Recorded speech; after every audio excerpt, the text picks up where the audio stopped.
Arabic ফেডারেশনের পক্ষ থেকে যৌথভাবে আমরা আজকে বিকাশ ভবনে ডেপুটেশন দিতে এসেছি যে মাদ্রাসা শিক্ষা ব্যবস্থার প্রতি এই বঞ্চনা কেন? সংখ্যালঘুরা কি মানব সম্পদের অংশ নয়? সংখ্যালঘুরা কি এই রাজ্যের বাসিন্দা নয়? মাদ্রাসা শিক্ষা ব্যবস্থা কি শিক্ষার অঙ্গনের মধ্যে পড়ে না? আজকে দীর্ঘদিন ধরে কেন এসএসসির নিয়োগকে কেন্দ্র করে সুপ্রিম কোর্টে হাইকোর্টে বারে বারে কমিশন হিয়ারিং করাচ্ছেন, সরকার হিয়ারিং করাচ্ছে, বড় বড় উকিল লাগিয়ে দিচ্ছেন, কিন্তু মাদ্রাসার ব্যাপারে কেন তারা এই চুপ্পি মেরে রেখেছেন? কেন তারা চুপ করে রেখেছেন? এই অবহেলা কেন? আজকে আমরা কমিশনের ঘুঘুর ভাষা ভেঙে দিতে চাই। এটা মানে খুবই দুঃখের এবং লজ্জাজনক যে এত বড় একটা কমিশন কে 3 বছর ধরে নিয়োগ কমপ্লিট করতে পারছে না। তার মধ্যে আমাদের এই 1729টা সিটের মধ্যে নবম, দশম এবং একাদশ, দ্বাদশ শ্রেণীর নিয়োগ ইতিমধ্যে সম্পন্ন, কিন্তু প্রাইমারি এবং আপার প্রাইমারি যেটা মূলত অ্যারাবিক এবং অ্যাডভান্স অ্যারাবিকের জন্য আমাদের কমিশনকে জানানো হয়েছে, রিকোয়েস্ট করা হয়েছে, কমিশন কোনো সদুত্তর আমাদেরকে করছে না। ফলে আমরা আজকে পথে নামতে বাধ্য হয়েছি। আমরা আমাদের অধিকারের জন্য আমরা রাস্তাতে এসেছি।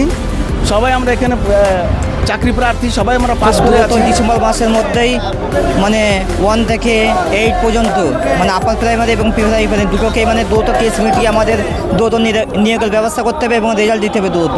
তারপর আমাদের মেন এক্সাম নিয়েছে, নেওয়ার পরে আমাদের প্রতিশ্রুতি দিয়েছে যা নিয়োগ করা হবে, কিন্তু এখন পর্যন্ত নিয়োগ করা হয়নি। আমাদেরকে প্রতারণা করা হয়েছে। আমরা নিজের অধিকার চাই, আমরা করুণা চাই না, আমরা কোনো মানে দয়া চাই না, আমরা নিজের অধিকার নিয়ে বাঁচতে চাই। এই জন্য আমরা এই মুহূর্তে আমরা চাই ডিসেম্বরের মধ্যে আমাদের আপারের রেজাল্টটা বের করা হোক।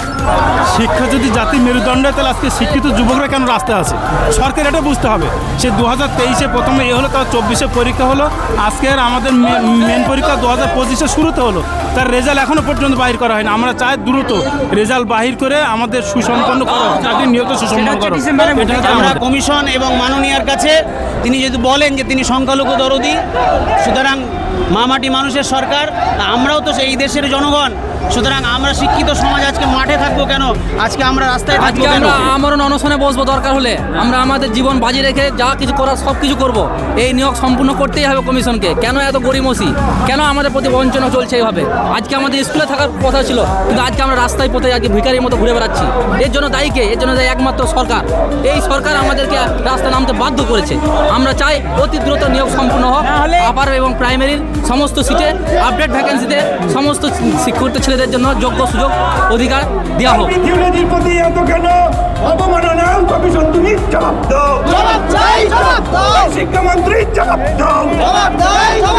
আমাদের মূল দাবি হচ্ছে যে প্রাইমারি এবং আপার প্রাইমারির যে রেজাল্ট বাকি রয়েছে মেন পরীক্ষার, সেই রেজাল্ট কমিশন দ্রুত প্রকাশ করুক এবং তার নিরিখে ইন্টারভিউ ডাকুক, এবং এই মাসের মধ্যেই এই নিয়োগ সম্পন্ন করতে হবে।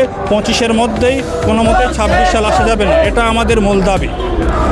এবং কয়েকটা কেস রয়েছে যা কমিশনের খামখেয়ালিপনার কারণে হয়েছে, সেই কেসগুলোকে অতি সত্বর কমিশন নিজ দায়িত্বে সম্পন্ন করুক, কারণ সেগুলো তাদের নিজস্ব ভুল।